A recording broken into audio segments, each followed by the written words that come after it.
coaching segment on a radio show every Monday. They ask me to do a coaching segment that's inspirational, energetic, leaves people with a message, and give them an action or two to do. Mm-hmm. I said, "Ooh, this sounds really cool." Mm-hmm. What else? They said, "We want you to do all of that in 3 minutes." Yeah, Gloria? wow. Gloria? And so? Yes, and I did it first year, and the audience loved it. I was the one coach they brought back, so now I'm 2 years into this. Mm-hmm. And I tell you, I have got this 3-minute thing, and it's engaging, and I love it. And that's talking about stretching me out of my comfort zone. That was one major thing, and I was afraid. My first ones, I was afraid.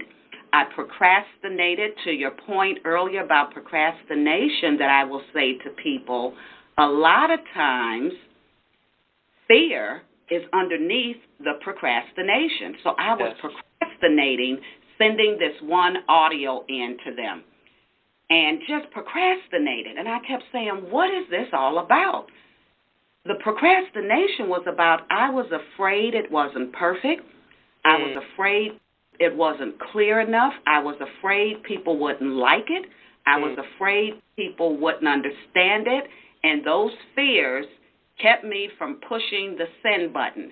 Yes. And I said, look, remember what you do with other people. Yes. Getting ready. Okay, when are you going to cross that line and go? And so I pushed the button, and, it's not always perfect, and I had to challenge, again, this belief that kind of came with me throughout most of my life, of that things somehow needed to be perfect. There's no such thing as perfection, and that we mess up. We all mess up. Lonnetta, what I love about you is that you not only have a process that you use with other people, but you also turn it around and you use it for yourself. I have to. Yeah. I have to. You probably have heard this, but you are familiar with Les Brown's work, and he always talks about fear as being like an acronym. False expectations appearing real is what he says. Yes. Yeah. And so oftentimes we cripple ourselves. I mean, we really limit ourselves because of that fear of wanting to be perfect or wanting to have it just so. But oftentimes the people that we're wanting to connect with don't see those imperfections. Absolutely. And when we can show ours, when I can show mine, and I talk about shifting perspectives, taking those words that have always seemed negative and scary to us, words like fear, words like stress, words like sacrifice. That sacrifice word, people thought, okay, so if I sacrifice, I got to give up something.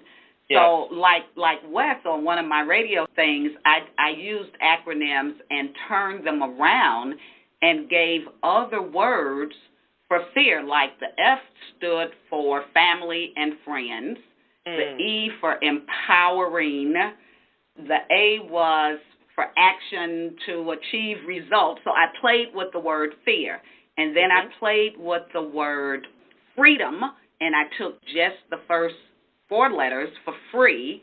Then I played with the word soar, like an eagle, strengths, opportunities, and aspirations to achieve results. So my action on that show was to get people to pick 2 or 3 words that kind of hold them back, and then it was called the word game or the letter game. And this was my way of helping people. Let's take some of these words, take the letters in pain, and how can you shift those words to become something that will energize you, that you can look at pain differently. Maybe the P is power, and maybe the A is action, and maybe the I is inspire, and the N is no limits. I don't know. But that was the action for that show. So I do work a lot with people to take those things that hold them back, and let's shift how we look at them and talk about that. And it works. It really helps people. It really helps people. You know, words, like anything else, are energy, and I talk about words as having vitality and soul, and when we can shift them to have the energy that, like you said, is uplifting and inspiring, it can make all the difference in the world. And if we want people to dream big, you mentioned that earlier, it is sort of an inspirational type of a work. It's a motivational type of a work. So people are afraid sometimes to even say their dreams out loud. And I've got some women in my current 90-day personal growth program, and a couple of them, as they learn from each other, I might do a teaching lesson on the comfort zone or the terror barrier. A couple of them said in some of the work that we're doing together, it gave them permission. Sometimes people are looking for permission to say out loud and not be afraid we're going to shut them down. Yes. So now we're getting all kind of dreams from people there, and there's still fears and things that could hold them back, and we work through that. But they said, you just gave me permission to say what it is I want, and I'd like to kind of present that and see what that sounds like. I'm kind of practicing on you all, is what one lady said. And it was pretty phenomenal. That's amazing, and we all want a cloud of witnesses around us, and it helps to have people who, like you, Lonnetta, providing a safe, encouraging environment for people to talk about their dreams and to be supported by like-minded people, like-hearted people. Yeah. And I have then a question to have for other you. You people talked in a lot my about life. the next generation and why it's your particular passion, Lonnetta. What are some of the needs that you have discovered of this generation? I mean, can you talk to us a little bit about what are their hopes and wishes and fears, even challenges? What motivates them? What are they curious about? What do they need? As I think about a couple of them and bring them to mind, support is one thing when we start out, and having someone who believes in them. They want to try something, and they may not have the connections, or they think they don't have the connections. They may not know how to get started. The opportunity to have something that they think, they'll come to me and say, I know you're going to think this is weird, but I want to do this. And when I can, accept it, it's not weird. It's what you want to do. So many times they're afraid to say what it is because they think it doesn't fit into what society, either their close circles or the larger society. And that belief is a piece, encouragement that they can and should do what it is that they want to do, and support a lot. So there are a couple of people that ask me to be on their board of directors, and they want to be able to guide me. I want you to be on my board, and this is what I need from you. So to be able to practice, I think they practice a lot on us and on me, how things are going to be received. So they need a place to experiment and a place to practice. They're not as fearful. This generation, particularly those in their 20s and 30s, they're not as fearful, except we've judged them so hard. The millennials in particular, there's so much about the millennials, and they don't work the same way, and they don't have a strong work ethic, and that's not true. But we need to see what it is, and throwing everybody into the same pot, it makes them nuts. I'm a millennial, but I think like you do. Some of them feel like they're more compatible with me than they are with another millennial. So they want to be seen as individuals and unique. And so not being put in the same pot with everybody. And they want to be seen for who they are and they don't want to be judged, and that's like all of us. But we've got a lot of judgments, and I can remember the generation before me judging us and saying this is the way we did things. Well, I don't want to do that, and so I haven't done that. So I take the lessons from my life and before me, and some are good and some don't work.